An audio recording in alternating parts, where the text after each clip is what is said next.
jami dono sama gade jom ko fay fulani jom jami dono musli walal jobi nga yak seen la xel yi dal jobi nga yak seen la xel yi dal ko mu yak seen la xel yi dal nga yak seen la xel yi dal ko mu yak seen la xel yi dal nga yak seen la xel yi dal aja bi nga yak seen la xel yi dal bi mu yak seen la xel yi rek asalaamaaleykum onsi billahi mina seytaane rajim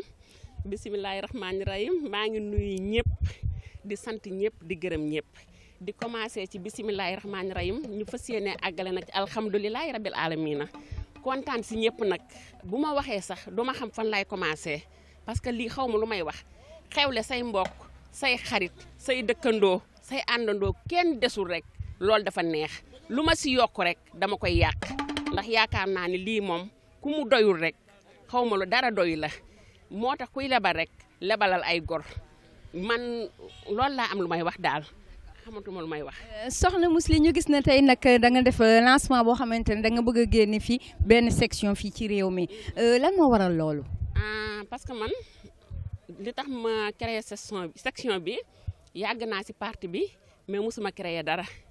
ba le 18 ñu nommé ma responsable des femmes du zone nord. ma ni li may retourné ma ni kon nag jóg jot na mosuma nekk dara mais comme tey ji dem nañ ba jox ma yenn poste yi damay woote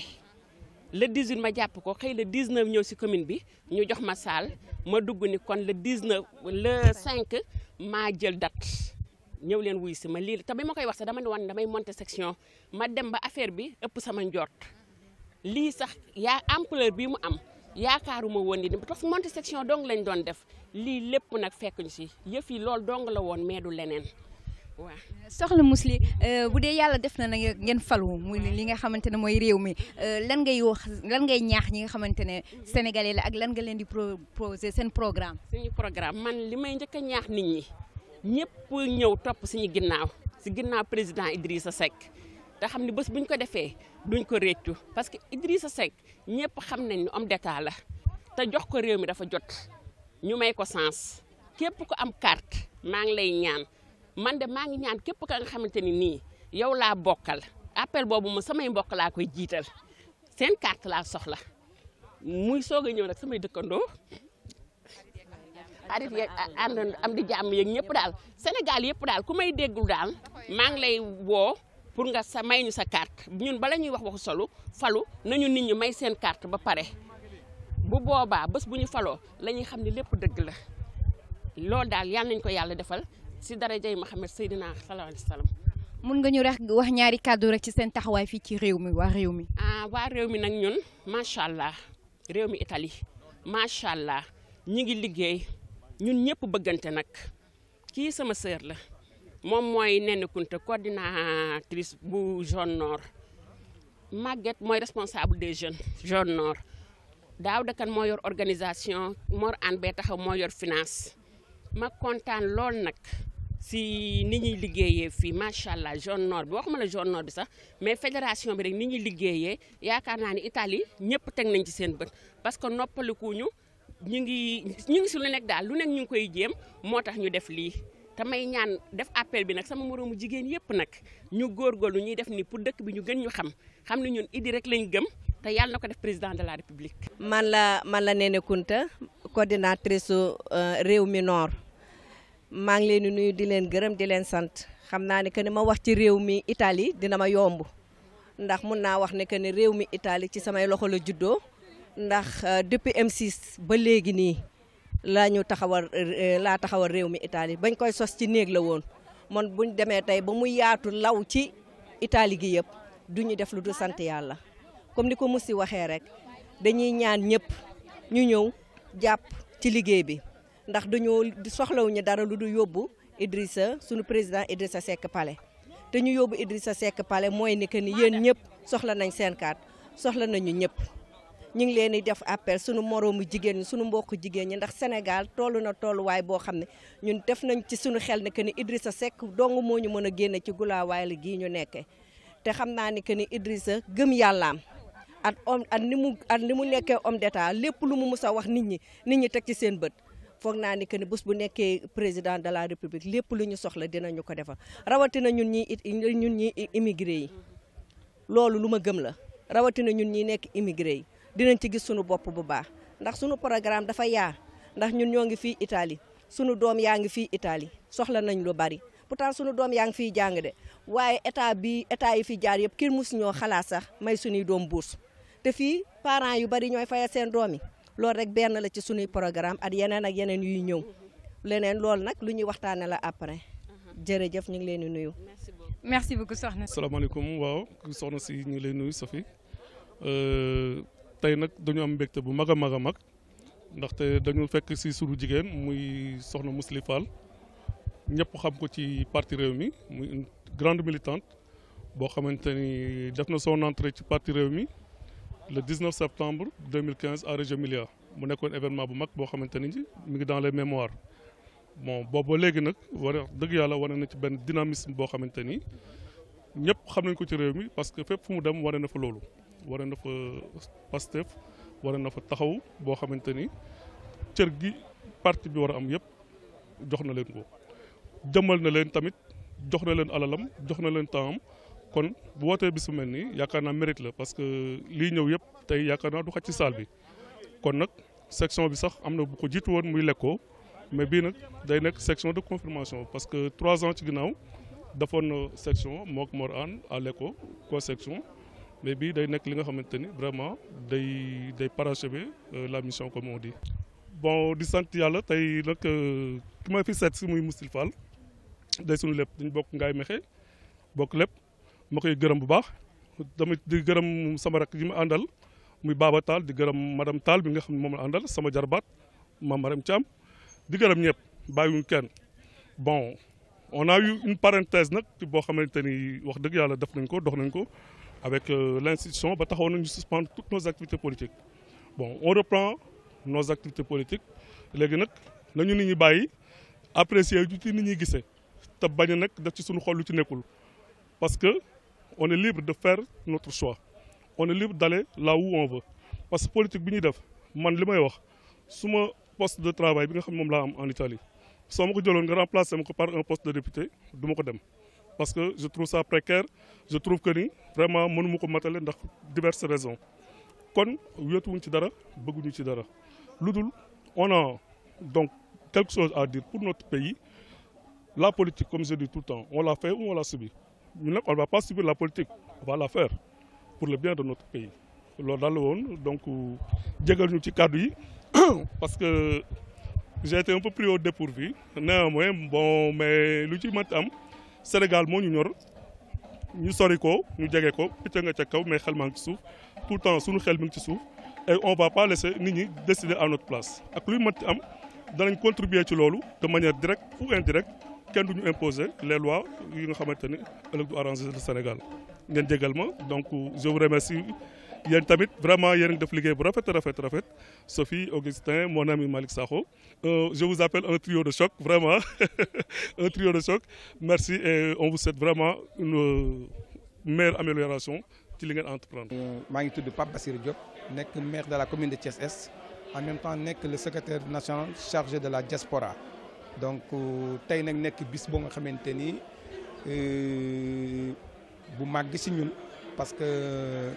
suñu benn jigéen Mously Fall di def rentrée politique am donte ni yàgg na ci bu baax mais d'après ses fonctions bi mu jël nekk coordinatrice nord bi donc nag di def rentrée am parce que nag responsabilité dafa yokk loolu moo tax nag buñ ko yëgee ñu ne tey luy doxal parti bi leen bëgg te vraiment gis nañu engouement bi mu am bon tey loolu lañu soxla ci parti bi di ko animer en même temps man loolu mooy sama rôle donc moo tax ma déplacé wu jóge naa fi tout récemment ci lu mel ni macha allah xam ne le réew mi moom fi mu ne actuellement mooy def mbir mi merci c'est l'homme de la situation actuellement. ok mais monsieur Diop lu tax nga ne réew mi mooy def mbir mi tey nan nga gisee nag taxawaay ñi nekk ci diaspora bi. waaw diaspora bi moom dañ leen di delloo njukkal parce que c'est pas évident ku gis réalité yi am fii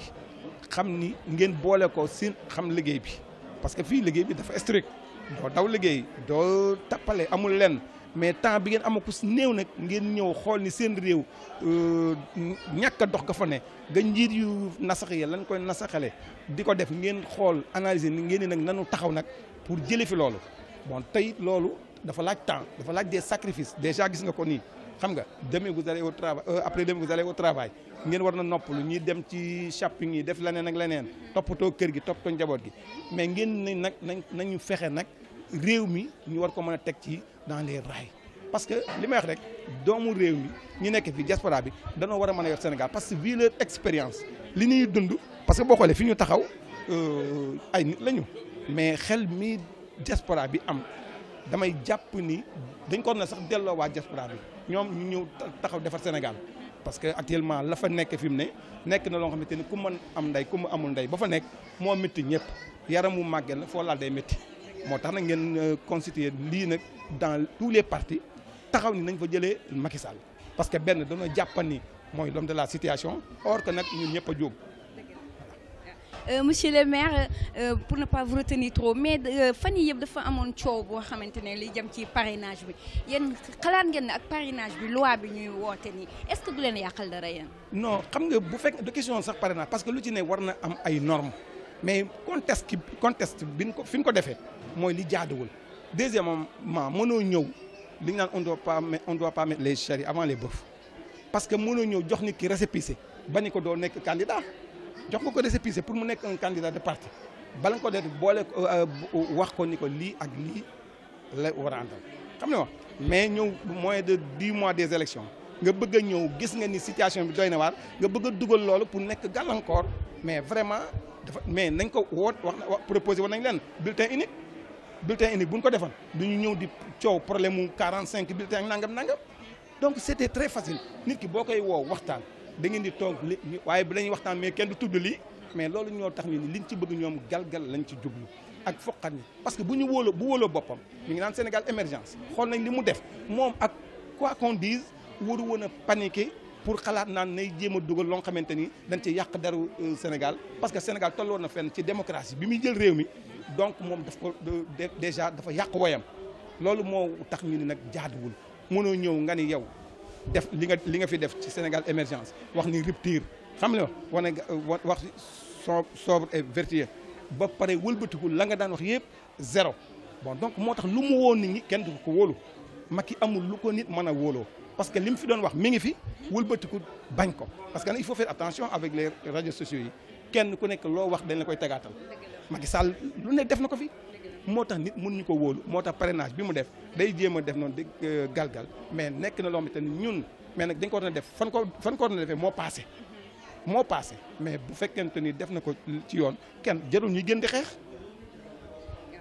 Au niveau d'Italie fii parce que ñu bëri ñu ngi fi nekk des Sénégalais ñu ngi am problème carte d'identité fan ngeen toll ci loolu aussi. télé gi ñuy wax mi ngi noonu encore war nañoo toll foofu un pays boo xamante ni moins de 15 millions d'habitants.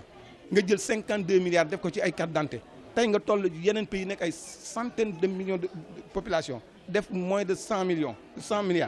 yow nga def 52 milliards say doomu réew am problème mu carte d'identité ba nëgë ni fii ñuy waxee tey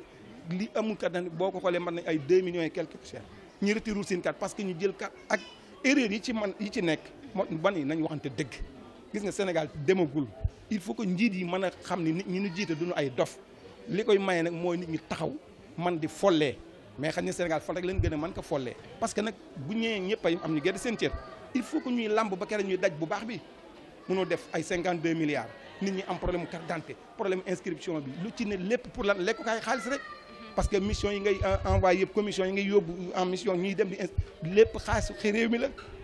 te mënuloo fexe ba mu normal te nga ni yaa am nga tous les hommes qu'il faut mais vraiment dañuy wax ni loolu dafa ñaaw et dañ koy déplorer partout dans le monde fu Sénégal nekk yaa ngi koy méttilu am nañ problème mu papier problème mu conseillers yi boo demee guddeeg bëccëg ay distance de centaines de kilomètres ngay daw di wut ci këyit mais loolu ban réew lañ nekk yeneen réew yu bari ñu ngi raw ci loolu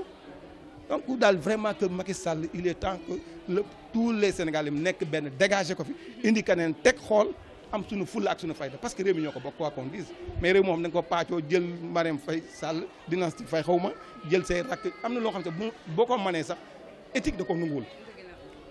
fi nga daaneel rek laay jëlee yéen bés bu yàlla defoon na ngeen jël réew mi lan ngeen di proposer sénégalais yi ak ñi nga xamante ne aussi ñu ngi fii ci diaspora bi. mais déjà sunu programme dégg ngeen Idrissa moo njëkk a wax ni diaspora bi tapis rouge lañ leen di tegal ba mu koy wax yàgg na bon sinon tey it dafa jaadu parce que man mi nga xam naa ci diaspora dara donc kon bu loolu amee moom suñu programme toujours ngeen dégg ko Idrissa li leer mooy li muy wax mooy sénégalais yëpp tout le temps mu koy wax kenn ku ne dafa am loo man kenn ku ne donte ni même boo politiqueul parce que boo xoolee ay Eva Marie Coll Seck Idrissa ko indi si foofu ki nekk ministre de budget finance à l'époque booy bi jógoon banque mondiale Matar Diop ay Idrissa ko fa indi ay ñeneen ak ñeneen ñoo xamante ni mosuñu sax xam politique parce que loolu mooy réew mais boo liggéey man damay politique mais am na fu mu mën a yem j'ai des limites am na loo xamante ni ki nga àndal sax yaa koy dimbali ah mais dem ba nga xamante ni nag yow ñi nga àndalal nga xalaat ni ñeneen ñi politique ki politique moom kooku liggéey boo ko joxee liggéey ci compétence am mu liggéey la ba sa xol sedd te Idrissa am na vision boo xamante ne wax na ko ci comment dirais-je li mu naan vision moom mi ngi yem juste à Diamniadio moom dépassé na foofu waxaan na aéroport bi lan moo indi déplacement bi ci moom la jóge woon et yeneen ak yeneen ak yeneen am nañ bon pétrole bi dégg nga mu wax ci dégg nga mu wax ba tàyyi yëf yi dafa war a mën a leer laaj nañ ni loo xamante ni nag Sénégal yëpp ko bokk war nañu bala ñuy ñu ñuy tayle Sénégal yi xam li nga xamante ni moom lañ def kon donc Idrissa bu ñu doon toog fii di la wax programme am ak li mu yéene ñun ñu cheminer ak moom ensemble xam nañ ni leer mooy su boobaa nii mag yi def ñun duñ def loolu parce que boobaa bu ko nee rek ñun sax duñ ko ci bàyyi. D'accord, merci beaucoup monsieur le maire ñu bàyyi la rek nga wax sa dernier cadeau. waa xanaa di sant ñëpp encore di vraiment encore di beralaat nuyoo immigré yi nekk ci diaspora bi yëpp ñu nu bokkal parti ak ñu nu bokkalu parti Sénégal yi en particulier parce que nag nekk nañ ñoo xamante ay patriotes lañu et non seulement c'est des hommes de valeur yoo xamante ni bëgg nañ seen réew parce que xam nañ ñoom dong nekkuñu fi en tant que immigré y a des autres pays yu fi nekk mais réputation bi ñu am ba États-Unis ba Europe yi may dem yu ci bari gis nañ ni donte ni ñëpp mënuñoo bokk ju yàlla xëy na moo doxalee noonu mais nag Sénégal yi am nañu réputation par rapport ak yeneen pays kon donc ñun buñ fi ñëwee war nañ leen a jaajëfal war nañ leen a dalal war nañ leen a gën a encourager parce que gis nañ ni soo demee ci association yi nga dem ci daayira yi muy bu mën a doon nga dem ci vraiment ku ci nekk yaa ngay def noo xamante ni dafa vraiment dafa jar a naw bon parce que man mi wax ak yow je suis un ancien immigré et donc kon gis naa jom ji ñu am kon vraiment dañuy tenir pour féliciter ñëpp di leen sant di leen ñaanal yàlla parce que nag actuellement nag importance bi ngeen am parce que da ngeen am réew ma loo xamante ni dama naan immigré yi ku leen fontoo sax da ngeen leen xamul foo koo nga xamante ni ma ngay dundal këram ami xaritam ami mbokkam lu xew loxoom dem baa mu ñëw mais donc dama naan yéen moom vraiment dañ na première région Sénégal sax yéen lañu ko doon def vraiment merci beaucoup jërë ngeen jëf. Merci beaucoup monsieur le maire ñoo ngi leen naan dalal ak jàmm.